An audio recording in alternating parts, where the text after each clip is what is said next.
పద్మాచారి అన్నగారి జన్మదినం అంటే మా అందరికీ పండగ రోజు. ఈ సందర్భంగా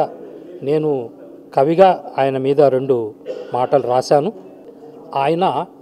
మనందరి అభిమాన బంధువు, మనసున్న నిలువెత్తు సింధువు, ఆత్మీయత నిండిన పలకరింపు, అనురాగం విరబూసే ఆదరింపు, నికార్సైన సంఘ నాయకత్వం,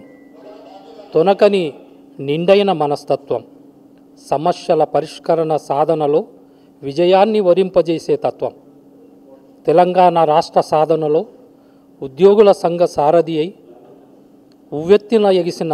ఉద్యమ కెరటం, అన్యాయాలను ఎదిరించిన సింగం,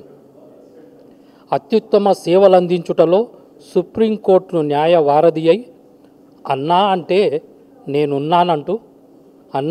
నేనున్నానంటూ తన అభయాస్తం అందించిన నేస్తం, అవసల పద్మాచారి గారంటేనే అవనికి కప్పిన ఆకాశపు శాలువ, అరుదైన జాతిరత్నమంత విలువ, సమాజపు సరస్సులో విరిసిన కలువ, కొత్తలాపూర్లో కొలువై ఉన్న నాగమణి బ్రహ్మయ్య గారల ముద్దుల పట్టిగా జన్మనంది, వివేకవంతుడైన విద్యార్థి నాయకుడిగా ఎదిగిన వాడు, న్యాయాన్ని గెలిపించే బాటలో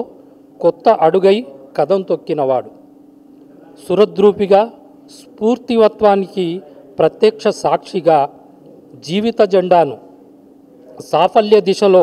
రెపరెపలాడిస్తున్న మానవతామూర్తికి హృదయపూర్వక జన్మదిన శుభాకాంక్షలు.